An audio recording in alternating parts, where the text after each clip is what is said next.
राजकारण आपण समजून घ्या. जरांगे पाटील शिव्या कोणाला देतोय? कोणाला देतोय? म्हणजे तुम्हाला काय वाटतं की जरांगे पाटील आणि देवेंद्र फडणवीस यांचं भांडण झालं असं तुम्हाला वाटतंय? बरोबर आहे की खोटं आहे? बरोबर आहे. पण मला असं वाटतं हे नकली भांडण आहे. कोणाच्या लक्षात आलं का हे नकली भांडण का? भारतीय जनता पक्षाने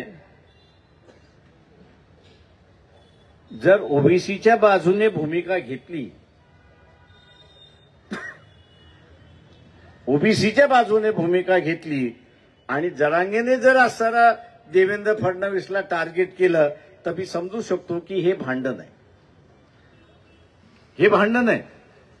पण देवेंद्र फडणवीस यांनी असताना भूमिका घेतलीच नाही, त्यांच्या पक्षाने भूमिका घेतली नाही आणि तरीही जरांगे पाटील जे आहे ते देवेंद्र फडणवीसला टार्गेट करतात आहेत. राजकारण लक्षात आलं? तुमच्या राजकारण लक्षात आलं का? दाखवायचे दात एक आणि खायचे दात वेगळे. दाखवायचे दात काय? तर आम्ही असताना जरांगे पाटील देवेंद्र फडणवीसला शिव्या देतोय. खायचे दात तो काय म्हणतोय की ओबीसीने बीजेपीला मतदान द्यावं. ओबीसीने बीजेपीला मतदान दिलं तर उद्या ओबीसी बीजेपीला विचारू शकतो का की तुम्ही आमच्या बाजूने मतदान दिलं का नाही केलं? हे विचारू शकतो का? तर नाही. का नाही? तर तो सरळ सांगेल मी तर ह्या प्रश्नावरती भूमिका घेतलीच नाही. मी जरांगे पाटलांच्या मागणीला विरोध केलेलाच नाही.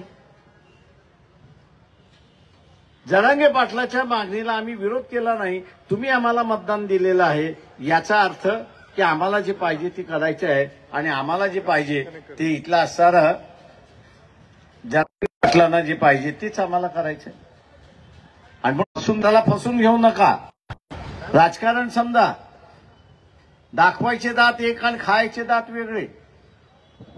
तुम्ही सांगितलं पाहिजे दाखवायचे दात आणि खायचे दात एकच असला पाहिजे तरच मत मागायला ये, नाही तर अजिबात मत मागायला येऊ नको.